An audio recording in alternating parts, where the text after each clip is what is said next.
All right, let's get back into it. What up, peeps? I hope everybody's doing all right out there. So many things I want to share. And please, please, please forgive me for not being back on the brew with you guys. Just so many different things I've been navigating through these past couple months. A lot of appointments, as you know, a lot of procedures, a lot of, different points in my life that I've decided to change certain things around, little growth moments, if you will. So many different things. I've been navigating a lot of self-reflecting. I got updates to share on my health journey, especially me going back into the classroom and saying goodbye. Well, not going back into the classroom, going back to the school to say goodbye to some of my former students that I had in the past. And, just doing some validating points today. I'm going to keep it real light and tight. Matter of fact, I'm not even going to waste any time. Let's just jump right into it.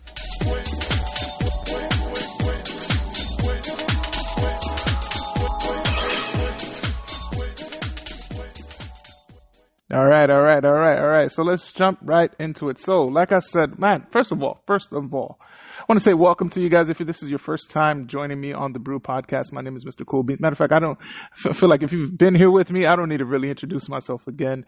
I want to say happy Mother's Day to everybody. We just came from Mother's Day weekend. I want to say a big shout out to all the mothers out there. All of you guys who are, pseudo mothers to others who are, without, and those of you who have kids, love on them, share great moments wherever you go with your kids. They really appreciate it. And that's how we celebrate our mothers, because they've done so much for us in the past. For me, I think this Mother's Day was really, how do I say this?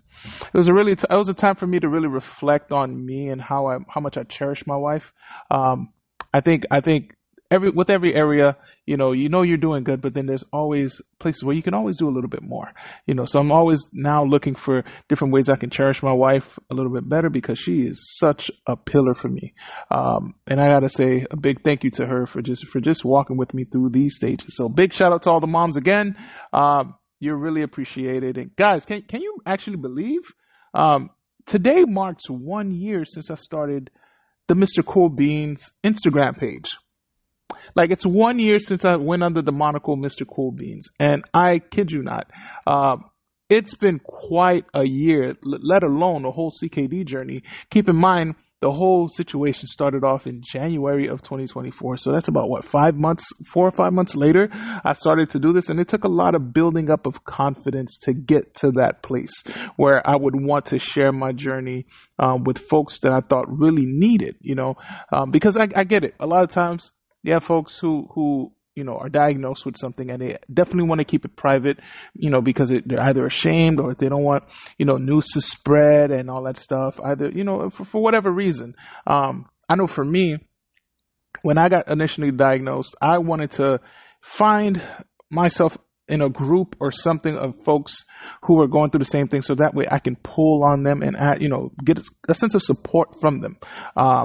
And so I decided to go ahead and chronicleize my journey, because I realized with CKD, every journey is very individualized. Some folks have CKD because of PKD or polycystic kidney disease or lupus or some other thing that's affecting their kidneys, to the point where they're either in dialysis, etc. So for me, sharing my journey has been a wealth of fulfillment, because I feel like I'm spreading the word as an advocate for kidney health through my platform, and making sure that folks know that, hey, look, these are the risks, these are the things I'm going through. If you feel like you might want to get tested for something, please go ahead. And it's not a fear thing. It's not, fear mongering or pushing it out. It's just, I was a regular kid just like everybody else, and then I end up catching, this disease for many reasons. But anywho, it's been a whole year, and I can say it's a year and going strong. So big shout out for that. My gosh, and it's been a whole couple years since I've been out of the classroom.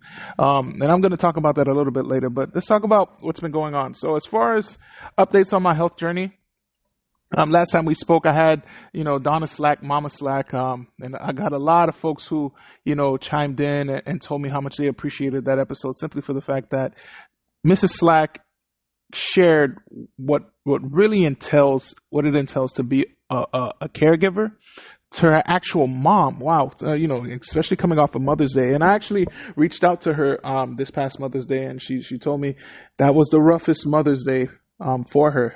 And if you guys want to know why, you can go back to the episode, to episode 4, I believe. Episode 4 of the podcast, and check it out.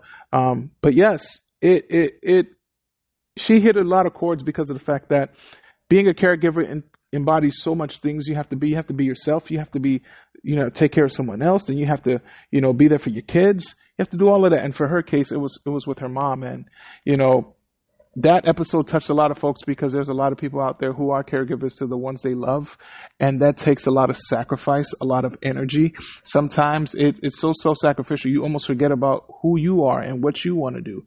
And so almost when that's all over, it's refinding yourself. So big shout out to Donna Slack for sitting down with me at the brew table and chopping it up. But yes, my health updates, man. Oh gosh.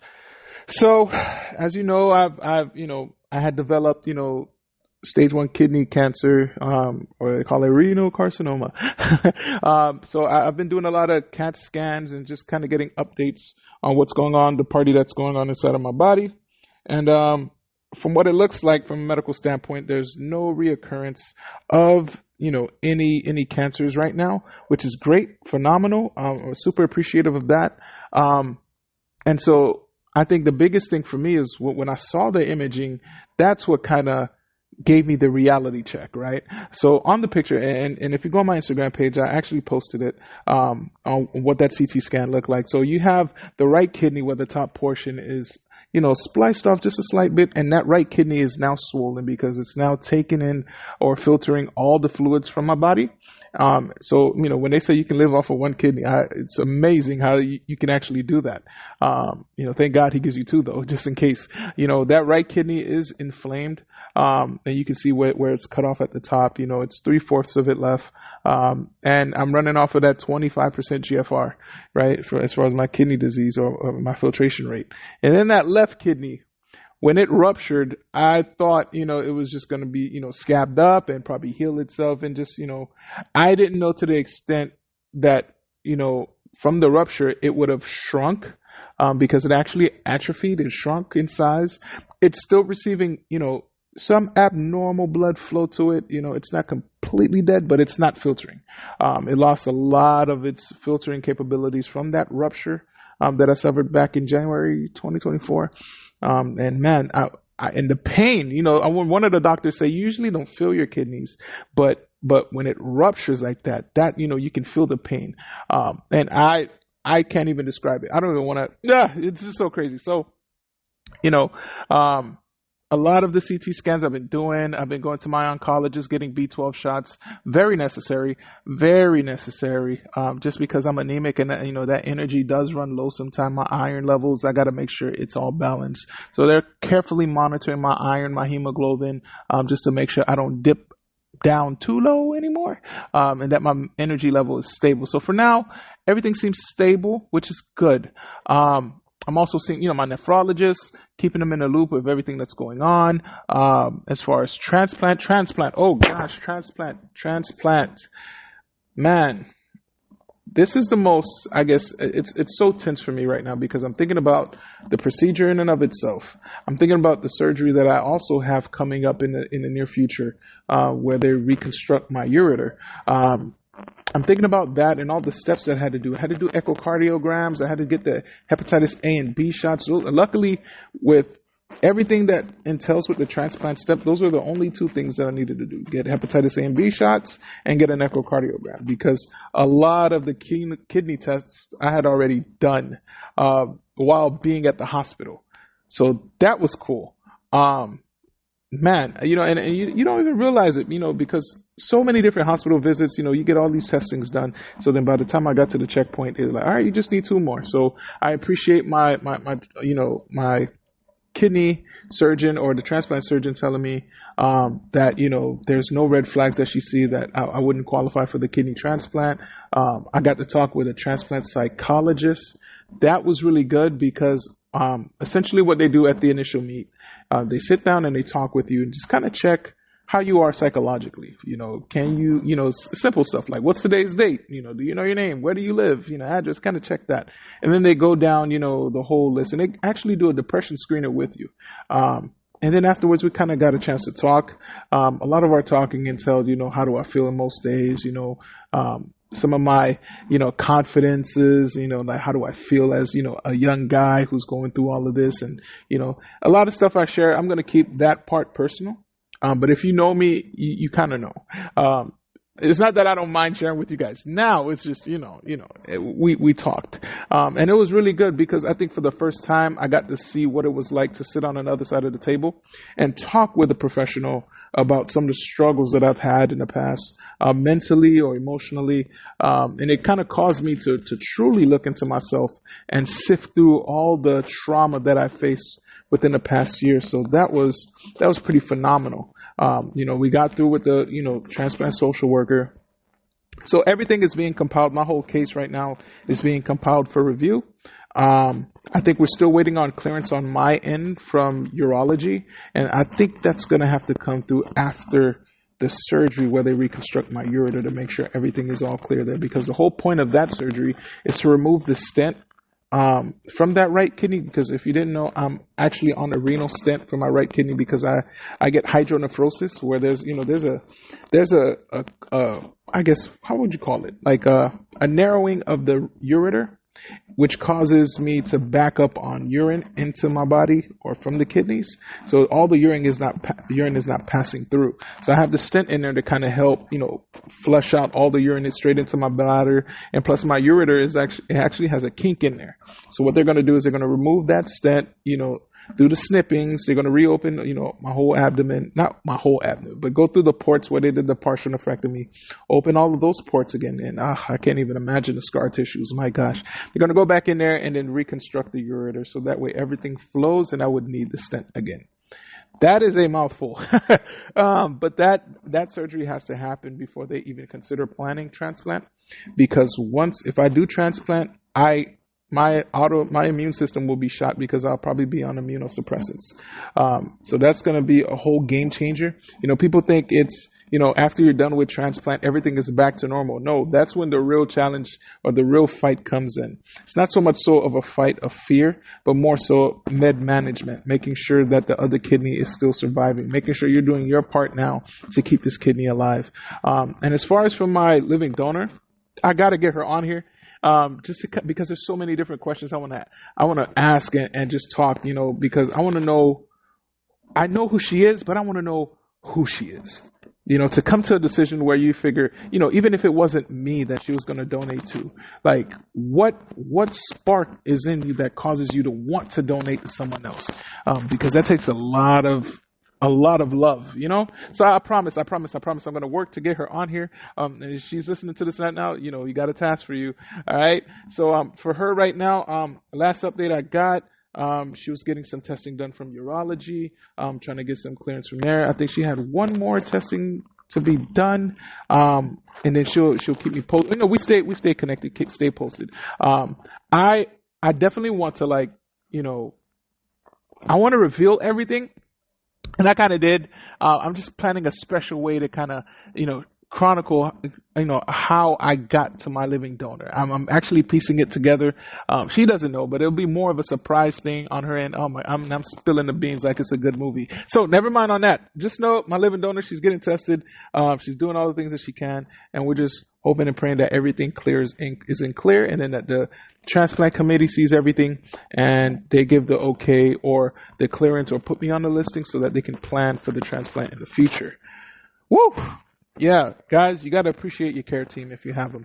My goodness, these folks, it's like they almost work round the clock. And, I can honestly say my care team has literally become my family.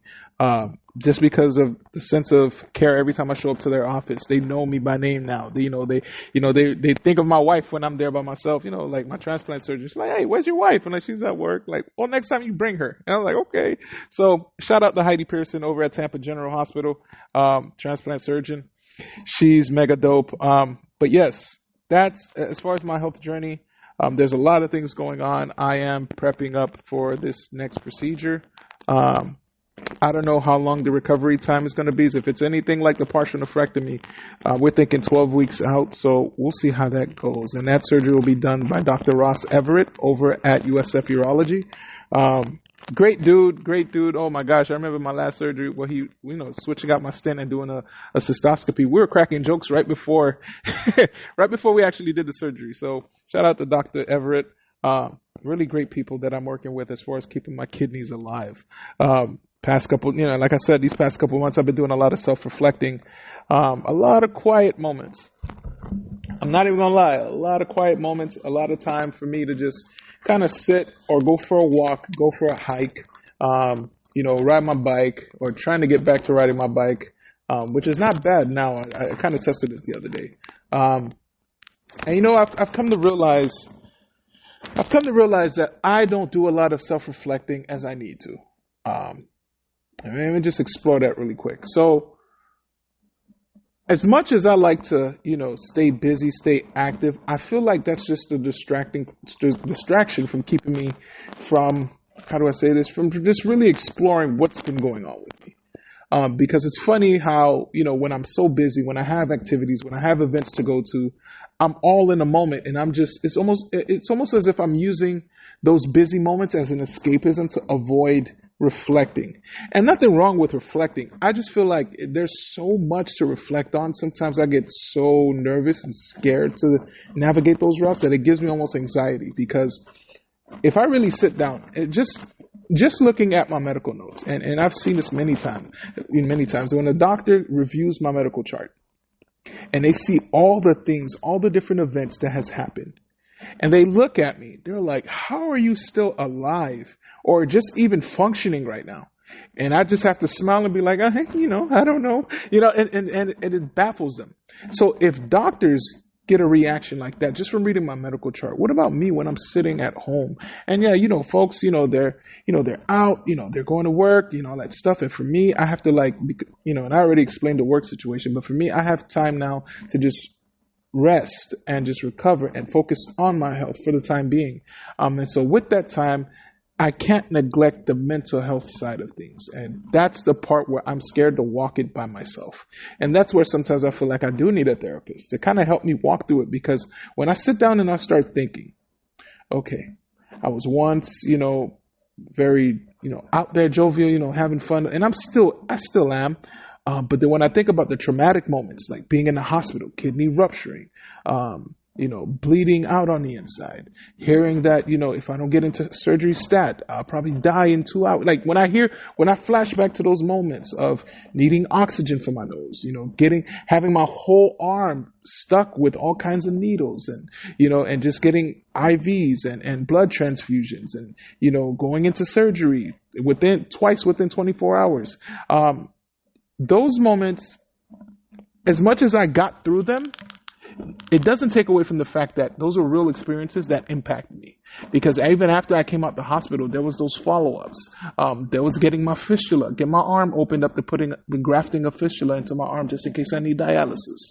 And then there's that partial nephrectomy. I've never done a robotic surgery. So all the things that the average person doesn't really go through, when it's your turn and you go through them, and you try to, avoid it at all costs, trying to stay busy. That's why I see why some people, they turn, and this is not advocacy to become an alcoholic, but I understand why some folks actually turn to those things as a form of escape to kind of numb the pain of the mind, to make sure that they don't navigate too deep, because it creates a whole, it's like you're trapped in a ball of anxiety when you think about it.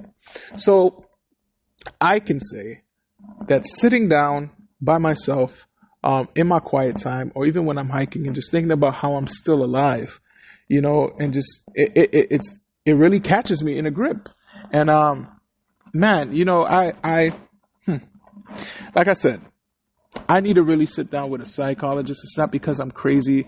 It's just to kind of help me sort these different emotions into the proper box so that they don't come out, or, the outbursts of those moments turn out to be something else negative in the future. You see what I'm saying?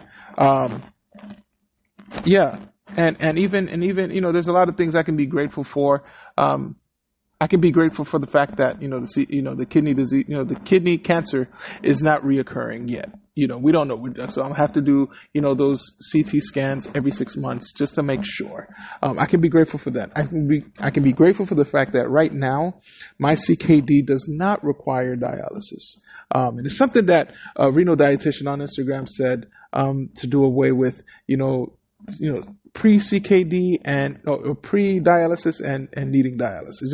Just do away with that. Just say, my dialysis, my CKD does not require dialysis. All right, I'm just going to leave that alone because that's a whole different conversation of itself too. But like I said, reflecting, sitting down, all the things that I've been through, and I think one of the greatest things too, while I can sit down and reflect on all the traumas that happened, I also have to take in mind to all the great things that has happened as well. Like all the people that I've come in contact with, all the people that have, found me on Instagram and kind of shared their story with me. All the folks who kind of support me and cheer me on, even when I'm in in a hospital gown, getting ready for surgery, they cheer me on, or the text messages. I got to appreciate those moments too, because those are the moments where it's pivotal, especially for folks who are going through crisis. It doesn't even have to be a chronic illness or anything like that. It's when someone's in crisis, it's always good to have support near you to reassure you that it's going to be okay. Even when you're in fear, just having that support with you is always a plus because it'll help you get through those difficult moments. And I think another thing too, and I kind of shared this on Instagram. I kind of caught myself, downplaying my chronic kidney disease just because of the fact that, I want to feel normal, if you catch my drift. I was sharing on Instagram that I was having a conversation with a family friend, and she was just getting updates. She was getting updates on, my prognosis, how's everything going on as far as, finding a donor and all that stuff. And I was telling her, like everything is going fine. And in the middle of the conversation, she kind of sniffed out the fact that, I think you're not taking this a little bit serious. It's not because of the fact that I wasn't like, talking about, yeah, man, and I'm drinking. I don't drink. But, it wasn't the fact that I was being neglectful. It's the things that I was saying. I think I was saying things like, I'm not trying to worry about that. I'm trying to stay active, trying to do this, trying to do that. I'm just not even going to look at it, however it worked, or being overtly too positive, to the point where I'm diminishing the effects of CKD. Like, it's something I don't really need to worry about because I'm being positive. And so she called me out and said, hey, you need to understand this is life and death here. Bro, we can't afford to lose you.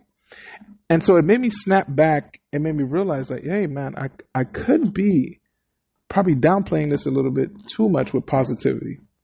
It's one thing to be positive and optimistic that everything's going to work out. But then when you try to act like, hey, I'm normal like everybody else, this is not a thing. You have to put two and two together.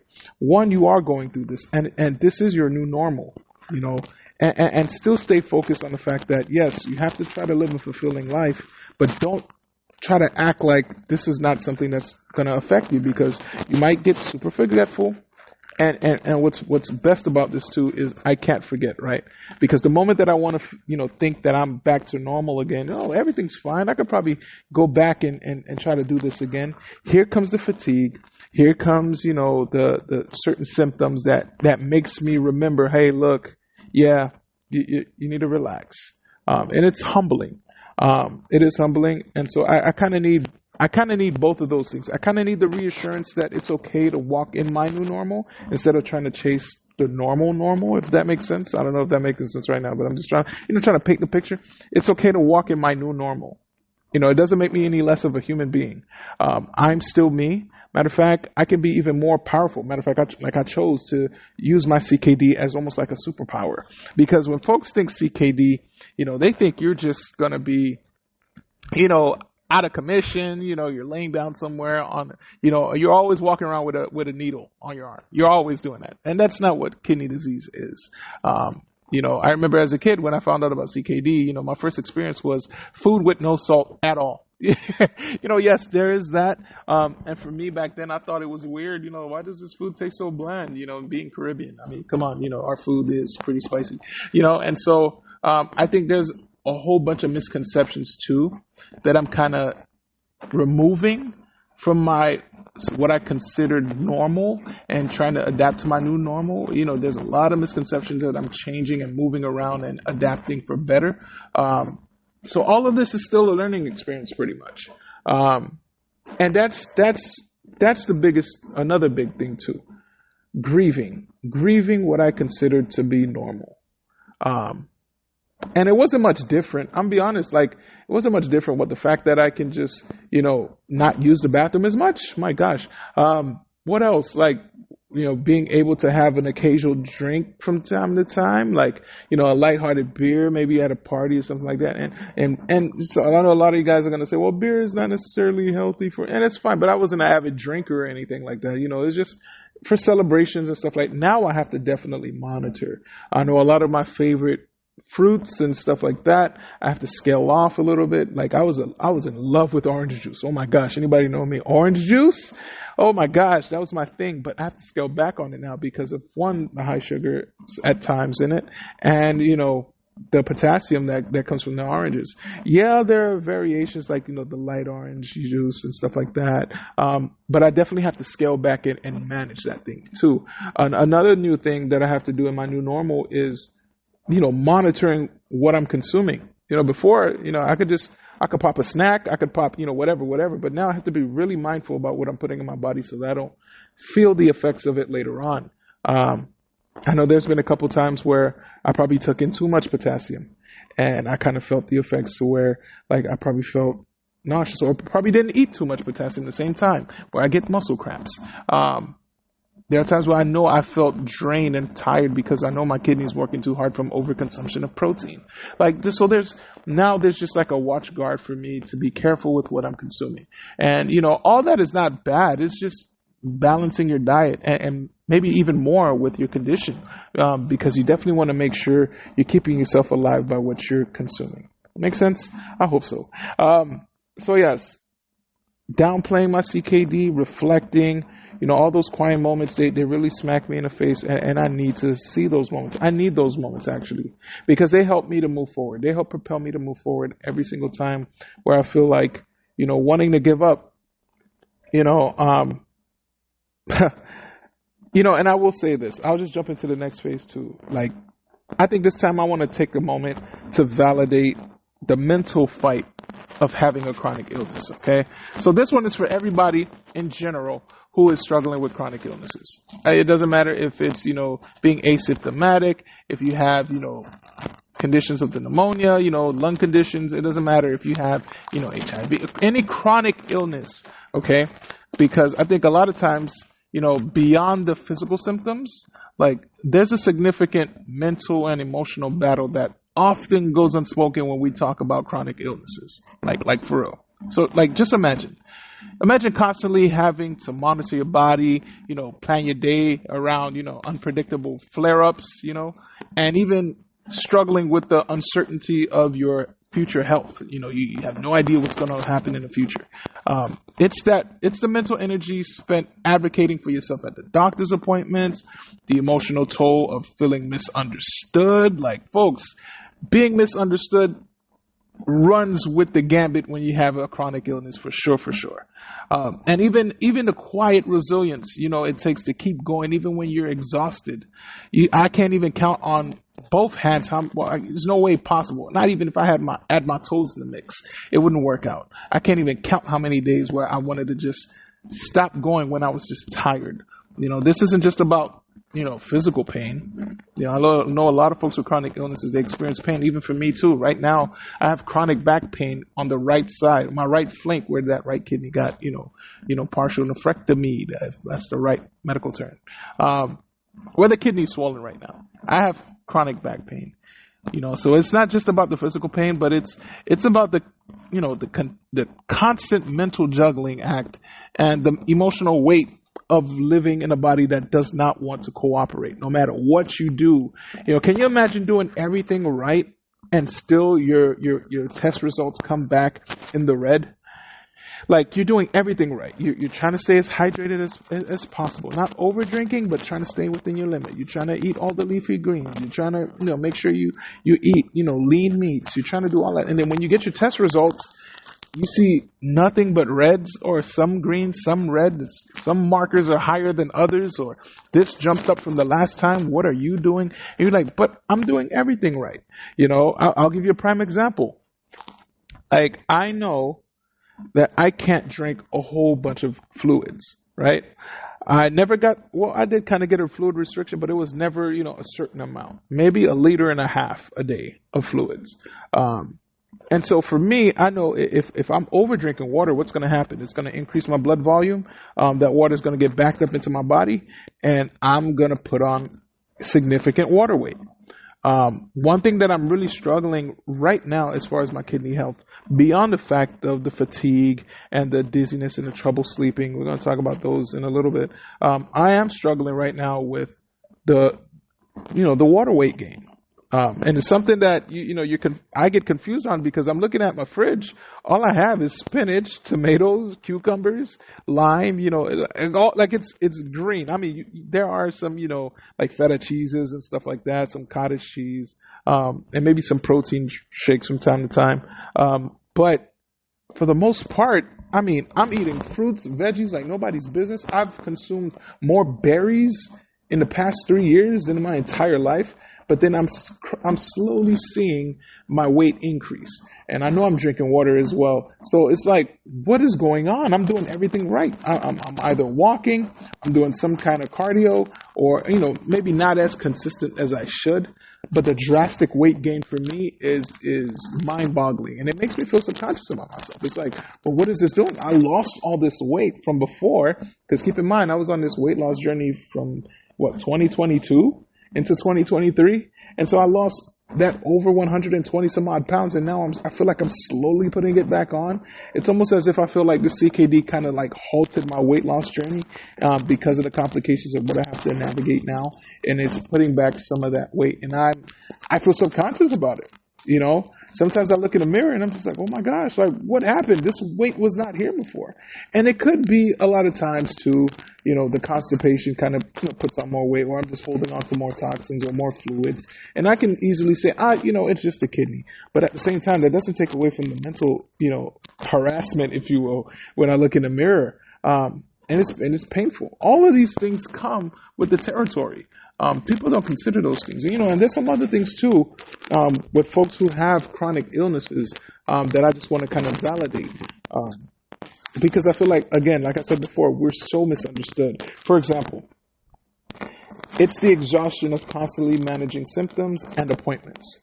Guys, appointments, symptoms, like I even recently created like a what is it called? Like a symptom tracker, just to kind of show everybody all the things that comes with CKD. Well, it's not all the things. It's not an exhaustive list, but most of the things that I'm struggling with when it comes to my CKD. And there's green check marks. If you want to check it out, go ahead on my Instagram page. It's still up. It's one of the most recent posts that I did. You have my symptom tracker up, and you can see all the green check marks of every single thing that I did. Did it take a lot of vulnerability to share that? Oh, for sure, because I'm sharing with the world everything that I'm struggling with. Even foot swelling, swelling in my feet. I don't want to say that because I like to think as a guy, I got some nice calves, and, but there's other things to consider too, right? So I put that up, managing symptoms, making sure I'm resting enough, making sure I'm taking my prescription meds, making sure I'm not doing too much with my, exercise routine. I'm taking it easy. I'm being careful. And then the appointments. I can be honest, I've missed a lot of my oncologist appointments. Not too much, all right? I don't want to make it seem like I'm flagrantly missing my appointments. But, so many different appointments, either I'm not there at checkout mentally. So when they give me the date, they can just drop it in my phone calendar really quick. Sometimes I just walk out and say, hey, thank you, I appreciate it. And I go home and then I get a call like, hey, you missed your appointment this morning. Like now I'm really on it because I feel like I can't afford to, to miss an appointment. I want to make sure everything stays on schedule. And that is a juggling act, especially when you have your caregiver, my wife who is working. during the day still. And I have to get, sometimes she wants to come with me at appointments, and I got to check with her schedule, make sure, it doesn't conflict with the meeting that she has. Or sometimes I go by myself and then just fill her in later on. So it's so many different departments within there, juggling those appointments, managing symptoms. There's also the frustration and grief over the loss of your capabilities or just your plans. Like I said, here's the best picture I can paint. So recently, I recently painted our house. Well, with the help of my dad. The first time I painted my house with my wife, it took us about 2 days. 2 days we're done. It's a pretty color. Now it's an even better color. So when I started painting the house, I worked on the back wall, and I kid you not, for that whole day, that's all I could have done. The back wall. Forget the rest of the house at that point. The back wall was the only area I could have done. And when I sat down that day and I thought to myself, man, I remember when I first painted the house, I would have been halfway finished with the house. And that's because my energy expenditure can't match it now because of what my kidneys are trying to struggle through. So a loss of my capabilities there. Certain plans that I would love to have. I mean, there's really no plans that I really can't do. It's just certain things that I can't enjoy at certain functions, if you will. A lot of times, when I go to events, folks ask me, hey, so what can you eat? And I'm just like, I don't want to be asked that. I just want to be a part of the function, be a part of the event. If I choose, I'll choose. But, and I appreciate that because they're trying to be mindful with my health journey, and I do appreciate that for sure. But then a lot of times, it does cramp up on me because I feel subconscious about, when I'm being asked that, because I want to feel normal too. And that goes hand in hand with that grieving normality, if you will. So I guess, there is a loss of abilities or, functionality at certain events as well. That grief, it is frustrating at times. Then you have the anxiety and fear surrounding your health uncertainties. Okay. So I know everybody's CKD journey, and it doesn't even have to be CKD. It could be any chronic illness. A lot of times, most days, we go to sleep not sure what tomorrow might bring. I was talking with my dad the other day, and he was telling me that one of his brothers was actually on dialysis. One of his brothers, Remy, was on dialysis, and, he was fine. He was perfectly fine one day, and then he went to sleep, didn't wake up the next day. He just suddenly collapsed in his sleep. And so I've heard many stories and had friends who've gone to sleep and didn't wake up before. And so for me, I'm always wondering, well, with all the symptoms going on, could that be me? Mind you, last year, matter of fact, this year alone, I've been to so many funerals where I saw loved ones, get put into, the ground and, had a funeral and stuff like that. And a lot of times when I'm at these funerals, I'm looking at the caskets. I'm just like, oh, snap.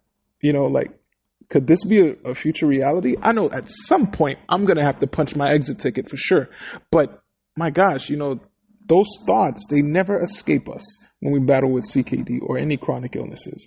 Then you have the emotional labor of explaining our conditions to others. Guys, we love to give medical updates for sure. We do. But then it's those follow-up questions, but you don't look sick. So why do you, trying to explain that, it almost sounds devalidating, if you will. But I just want to validate us when we have our chronic illness. We don't necessarily have to explain it. Just know we're going through it, whether we look sick or not. Because believe it or not, a lot of us choose not to wear our illnesses on us. We choose not to. Some of us, we still try to, do our hair or trim our beard or, look fly or look pretty, if you will. We try to do that to maintain our self-esteem because our confidence has already been shattered with what we're going through. So we try to do what we can to stay up to par. So when it comes to explaining our conditions to others, guys, there's a lot of labor there because a lot of times we're revisiting every hospital visit. We're revisiting those surgery tables. We're revisiting it. So is it wrong or right to ask, how did you get CKD? Maybe. It depends on who you ask. But it's those follow-up questions like, well, we actually don't look sick. So, why do you, it's those type of questions that are they're disingenuous and, it doesn't feel right, if you catch my drift. And then you have, it's the internal struggle of trying to stay positive. The internal struggle of trying to stay positive. Guys, as positive as I want to be, as much as I surround myself with positive folks, as much as I, watch videos and have renal dietitians who are super supportive, who connect with me, or personal trainers who kind of connect with me as well and try to keep me positive, keep me boosted. Even other CKD patients who connect with me and encourage me, and I encourage them at the same time. Believe it or not, that positivity battery runs very quick. It runs out very quick. And it's in those moments that we dive right into the anxiety and the depression that capture us so much, especially when we sit in our quiet times. Like, people don't know this, but there's an increased risk of depression whenever you have a chronic illness. Super increased risk. There's also the feeling of isolation and loneliness. I mentioned this before. Body image issues and your loss of self-esteem, all of that is encompassed within the chronic illnesses. Trust me. Like, when I look in the mirror, there are certain clothes that I knew, like, I was fitting in. Like, I know I'm not far off from it. Like a medium. Some folks are like, man, you're a medium, that's big. Or some folks are like, oh, medium, that's small. I was wearing medium. And then all of a sudden I crept back into the large, and I'll be honest, like, I'm doing everything I can. But then when I look in the mirror, sometimes I'm not pleased with my body, especially if it's not even just fitting into clothes. Actually, if you think about it, when it comes to like surgeries too, there are times where I'm getting ready to, shower. Sorry for, being so discreet, but, nice not even being discreet. My gosh, even when I'm getting ready to go into the shower, there are times when I look at my abdomen alone. When I look at my abdomen, or even looking at, the bend of my arm, I see the scars from the surgeries, from getting the fistula in, from the 7, incision points from the partial nephrectomy. And I look at my abdomen, I'm like, wow, okay, they healed well, but I still see those scars, So there's a lot of that. The body image issues, the loss of self-esteem, even the cognitive effects of some of the conditions. Brain fog is real. There are times when I'm trying to remember something and I'm just in a smoke and I'm just like, oh my gosh, I can't. It was on the tip of my tongue. And I know a lot of folks with CKD can agree with this. That brain fog and forgetfulness is real. I know a lot of folks, who are going through certain chronic illnesses, they do have a lot of, like forgetfulness. And that comes with the territory. Then there's that impact on relationships and social life. Like, my social life, I feel like I wouldn't say dwindled, because I do try to connect and reach out to folks. I'm thankful for Reels on Instagram because it helps to keep us laughing, some of the folks that I send Reels to. But I do feel my social life, especially my work life, has been diminished. It's been impacted big time. A lot of the relationships that I had when I was working, they're not as strong anymore. When I was working, I can say I had people that I could reach out to, because we worked together. We were in the mix. Now we're, no longer navigating the same circles. And yeah, there's some folks that I do reach out to, folks who really stood out to me. And we still connect, outside of the work environment. But then even while I was working, I felt like I had a stronger bond with a lot of the folks that I work with. Unfortunately, since the onset of my symptoms and my diagnosis, me being out of the schools, it has been impacted. So where when I go back to the schools now and they see me, they're like, "Oh my gosh!" And I gotta jump into this next. My social life, it's been hit. It has been hit. But anywho, all of that to say, folks with chronic illnesses, I stand with you. I get you. And I think a lot of the folks who heard everything that I had to share about chronic illnesses, especially folks with CKD, they now have an idea of what we navigate through. I will say this. Give them some grace, because they're going to need some time to try to understand this. And if they're really good, they'll go off and they'll study on their own how to approach folks with CKD and or any chronic illnesses, and we'll have a better conversation around the table. All right. So give them some grace. Don't stone them or beat them over the head or anything like that. They don't know. They don't know. All right. But anywho, back to what I was alluding to as far as my social life and the work environment, school and stuff like that. So recently I went back to my elementary school where I worked as a teacher for 4 years. That school is Fruitland Park Elementary, here in Central Florida. Guys, when I say a heartfelt situation, like, as a guy, I always told myself the last time I will cry is when I have to, unfortunately, bury someone that I really love. That's the last time you'll ever see me cry. The day that I stop having folks that I love to bury, that'll be the last time I cry. So I go into the schools. Immediately when I get to the door, the front desk clerk, she gives me a whole bunch of grief. You're here. Why are you here? Get out. And we run jokes back and forth like that. She's giving me a hard time at the front door, and we get in. And as soon as I come in, front office staff, they greet me as if I came back from the grave or something like that. Oh my gosh, you're here. And it felt, not that I was gloating in it, but it was so good to see those familiar faces again. They all hit me with the, forgive us for not reaching out. We've just been so busy and da da da da da da. And I'm just like, it's fine. I'm just glad to see you guys. And they, of course, ask me what's been going on, what's the update, how's everything going, and we share, we talk. Then they reassure me that they've been thinking of me, they've been praying for me, and I let them know, hey, look, I know it's been a while since I've been here. I want to go say what's up to the other folks who I work with, the other teachers that were in my cohort. And so I go off and I say what's up to the teachers that I work with on my team, because I was a part of the 4th grade squad. That's not what we're called. It just sounds better when I just said it. But the 4th grade squad, I went up to those teachers, we saw each other, we greeted, we talked, all that stuff. And I told them, hey, look, I know when I left here, I left a group of 4th graders.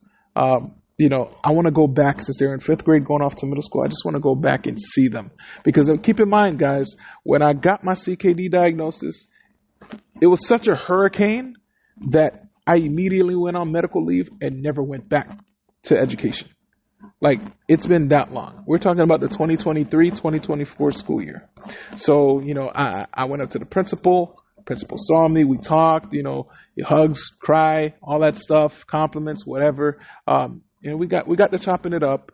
And so I asked her, I said, hey, with your permission, I don't want to start, a stampede or anything like that. I just want to let you know, I want to go back up to the 5th grade section, walk into a couple classroom, see what the students are doing, and let them see that I'm still here. Because I did leave those kids on a unfarewell note. I didn't say goodbye. We didn't have an end of the school year party. We didn't, have field day. Field day is a big event. For those of you who don't, you should know what field day is, right? It's huge. That's when the teachers take out their students take out their frustrations on teachers. We'll just say vice versa. It's a big event. Not even an end of the school year party, where we watch a movie and we have, snacks and stuff like that out for the kids. We even review test scores in that grade. And so I never shared those moments with that group of students. So she gave me the green lights, and I proceeded to walk to the 5th grade hallway. And I'll just break down scene by scene, right? So one classroom that I walked to, I kind of peeked into the mirror, and I saw one of my students from last year just sitting in there. And then she kind of looked in the window because she heard the knocking. She looked, and she looked so puzzled. She was like, wait a minute, who is that? That kind of look, you know what I'm saying? And so I looked at her. And I said, come, open the door. Like I signaled, come open the door. So she opened the door, and as soon as she opened, she gasped. And when she gasped, tears immediately filled her eyes. And I told her, hey, shh, be quiet. Finger over the mouth. Shh, don't say nothing. I'll be back. Go sit down. She was like, can I get a hug? I said, no, not yet. Go sit down. I'll be back. She said, okay. And so she went back and sat down. So I walked to another classroom. And I knocked on the door. First I knocked on the door. Nobody opened. Then they had a fancy doorbell ring. I was like, this teacher would have a doorbell. So I ring the doorbell. She comes to the door, and, she's walking out. And make sure you turn the page. And she looked at the door, and she saw me there. And she said, oh, my. And again, this teacher hadn't seen me since everything blew up. And, the biggest hug, you would have thought, it was such a great hug. She was crying, like tears filled up her eyes. Oh my gosh, I can't believe your ears must have been itching because we were talking about you today. And I was like, oh really? Well, I'm here. And so she was like, okay, wait a minute. And then so she told her class, hey, look, guys, I want you to close your books. You know, didn't I tell you I can make anything happen? I told you I can make everything, like, as if she conjured me up or something like that, right? And so she said, look what I got. I got a little surprise for you guys. And so she walks in, she opens the door for me. I go into the classroom and I look at the kids. I'm like, wow, they got big. And as soon as I said that, the whole class was in shock. Oh my, they stood up out of their seats like, it's Mr. Mo, it's Mr. Mo. You know, you hear Mr. Mo, Mr. Mo. I said, oh my gosh. And I said, look like you guys are working. I said, well, it's good to see you guys. And like, oh my God. And I'm looking in a crowd and I see kids' eyes start watering up and nothing that I did yet, you know, just showing up and they're crying. That showed me a lot. And I'm going to, you know, shell that out later on. And so she said, hold on, you guys sit down. I'm going to take them to another classroom so they can, you know, see. So there was another teacher there working with the 5th grade students, and another group of my kids were there too. Mind you, these are classes that are departmentalized, or, you know, some kids are in the reading, or one teacher for reading, another teacher for math, and then they switch. So I walk into the other classroom and, she goes again. Yeah, I told you I could make anything happen. I told you guys, take a look. And so I walk in and I say, you know, my favorite phrase, what up, peeps? And then the kids jump out of their seats as if I was like the Easter bunny or something. Like the kids were, oh my gosh, Mr. Mo, they wanted to rush and give me hush. And germs, you guys sit down. You know, kids being gross and stuff like that. And I told them, hey man, look, I'm glad to see you guys. I just wanted to come by and check on you guys, see how you guys doing. Mr. Mo, we miss you. That's all I'm hearing. You know, we miss you so much. You say, oh my gosh, you're here. Oh my God. I say, yeah, you know, I heard a lot of good things. I just wanted to say I'm so proud that you guys are moving on to middle school. Keep up the good work, and I'll be back in a little while. I'll be back. And she said, oh my gosh. And as the door's closing, you hear the muffling and the talking and really loud and stuff like that. So, me and the teacher get to talking, you know, we're talking about how the kids are growing, you know, stuff like that. And so by the time I was going to go back to the original classroom. And so I saw a couple kids in there that really needed a great word of affirmation. And so I walked up to a couple of them and I kind of whispered in their ears, hey, look, your teacher told me how well you have grown, how much of a leader you've become. I just want to say that I am so proud of you, and I want you to be all that you can be when you get off to middle school. All right, I'm super proud of you. Keep up the good work. I needed to tell those kids that because those kids were some of my more challenging students, but I heard they've matured so much and they were rock stars that year that I had to just reassure them and let them know, like, hey, look, I'm proud of you, bro. So I go back to the other classroom. I look in the mirror, and that one student who was crying, but she's still crying. And so she comes, she sees me in the window, she runs to the door, and she opens the door. And then I give her the hug, and I say, now can I come in? And she said, yeah, come in.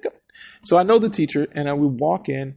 As soon as I walk in, again, the kids stand up interruption. Mr. Mo, oh my gosh. And, you know, I say, hey, what's up, guys? And they come, and they bum rush me, all the hugs in the world. Long story short, I kind of sit with that group and I kind of give them the spill down of what's going on. You know, first, of course, I asked them if they, you know, kind of did lessons on the anatomy, organs and stuff like that. I kind of told them what was going on with my kidneys and what's needed, and kind of tied it with, you know, everything that you're doing right now could benefit or help somebody in the future as far as your education. I tied that with, you know, how making great decisions in the future can lead you in positions where you can save someone's life. And as I'm talking and I'm scanning the room, all I see is eyes that are red and filled with water. Kids are crying because it was almost as if I was giving them the closure that they needed, or the speech that they needed from last school year. That farewell goodbye speech. You know, if you're familiar with the show Boy Meets World, it was almost like me being Mr. Feeney to these kids. And I just kind of encouraged them. I encourage them to be great. I encourage them to study. I encourage them to be a lifesaver, be a friend to somebody. And, you know, the other teachers in the classroom, they were chiming in as well as they heard me, you know, share with the kids. And so they truly appreciated that. And all I can say is, walking out of that classroom, I felt like I gave them the closure. They gave me closure. And, you know, of course I hit them with the, you know, don't be surprised if I show up at your graduation. But anywho, To wrap it all up, I'm saying goodbye to the staff. And while I'm walking down the main hallway, I see one of my other students who I really appreciated, one student that made me come to work or encouraged me to come to work every single Monday. She was now a safety patrol and a leader. And I see her with her group of friends with their safety patrol badges on, and I'm walking and I try to pay no attention to them. And then I hear gasp, "Is that Mr. Mondesir? There's no way that's Mr. Mondesir." I say, "Yes, that's Mr. Mondesir. I don't think that's Mr. Mondesir." So then I turn around again, hit him with them, "Hey peeps." And I hear, "That is Mr. Mondesir." So I walk away from them and, all the ruckus that they were creating right there. And I go into another classroom. I say goodbye to another teacher. One of the office administrators came out of the office and went into the classroom, found me and said, "Hey, Mr. Mondesir, we're going to need you to come back out into the hallway because there's one student out there. She cannot keep it together. She is crying profusely. We're going to need you to, just kind of come out there and just encourage her. It's going to be okay," and stuff like that, because she just can't stop crying. So I'm like, I didn't do nothing to her. I hope I didn't, nothing. And so I'm walking down the hallway and I'm looking to where the student is. And I just see the admin surrounding her. The nurse is there. She has tissue paper being handed to her. She's crying. I mean, she's crying, bawling. And so I walk up to her and I say, "Hey, what's going on? You okay?" She said, "Yeah." I said, "What? So why are you crying?" I said, "Because I'm seeing you're here and I'm seeing you." And I said, "Okay, if you're crying because you're seeing me, then I'll walk away." Then she's like, "No, I'm happy. I'm happy to see you." And she is crying, guys. So I did what any great teacher would do. I told her, "It's okay." And then I gave her a hug. And I told her, "Hey, look, I see you wearing a badge. I used to be a safety patrol too. I'm proud of you. I'm proud of the leader that you've become." And if she couldn't cry even more, she cried even more then. We had a little conversation, told her, with the growth that I see in you, like, I know you're going to be great when you move on to middle school. Just keep on keeping on pretty much, and continue to be the leader that I know you can be. And I just encouraged her in that way. And she was like, okay. Then they called her bus and she said, "I got to go." They called my bus. And I said, "Hey, don't be surprised if you're going to see me at your graduation." And she said, "Okay." So she's super excited about that. But I really did just check my appointment, coming up to schedule the procedure with my surgeon. And it is on the day of that graduation. So May 23rd is their graduation, but unfortunately I have that appointment to schedule the surgery. So I know he's super booked and it's going to be really hard for me to miss it. So I have to make it up to them somehow. Please keep me accountable on that. I have to make it up to these kids. But anywho, walking away that day from the school was something that, my gosh, I walked away with tears in my eyes because for the first time, I felt what fulfillment felt like.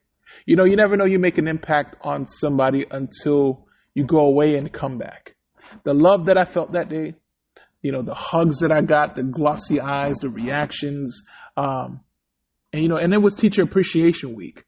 And so, trust and believe, I walked away with, 2 bags of food or 2 boxes of food for Teacher Appreciation. Whatever. Anywho, I walked away realizing that I really did have an impact, even when I didn't see how impactful I was back then. If you can make today's kids tear up, my gosh, you did something.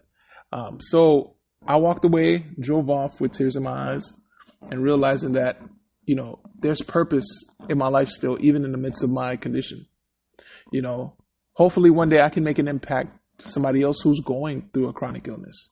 I can help bring courage and happiness to them. There's so many different things that I look forward to doing, especially on my journey now, that, I can't just give up, even though there is that internal struggle of trying to stay positive all the time. I have to stay positive and keep on keeping on, because I don't know who's looking. I don't know who's watching me from a distance, and I don't need to know, but I'm pretty sure one day I will know. And, that'll make all the difference for me in the world, just to know I've helped somebody to stay positive as well. So peeps, again, I just want to thank you guys. I know I rambled a lot today, and hopefully I gave enough information out there to those of you who are following. Again, my whole goal with this podcast is to share my experiences, shell out any nuggets, any golden nuggets that you need for your journey or whatever you're navigating through. Trust me, we're not all going through a chronic illness, but our struggles in life can look similar depending on what it is as far as depression and stress and anxiety. So take whatever it is that you need to take from this journey, from this story that I shared today. Let it build you. Let it encourage you to move forward with positivity and love and encouragement. Just because we all need it. We can't all just be sitting in silence going through a whole bunch of struggles. And again, I just want to give this quick disclaimer always, this podcast is for informational purposes only, and I'm not a medical expert. So please don't glean any medical advice from me or even any psychological advice from me. Okay. If you have any health concerns for sure or questions, please reach out to your medical provider for help there. Remember, I am just a CKD patient sharing my world with you guys. And as always, thank you so much for joining me here. This episode is always sponsored by you guys, the listeners. Every stream, download, and share helps this podcast just go a little bit further. Once again, we're building a community, and I thank you all for tuning in one more time. One more time for Kicks and Giggles. All right, it's been Mr. Mo or Mr. Cool Beans. It's been real. I love you guys. I appreciate you guys. Until next time.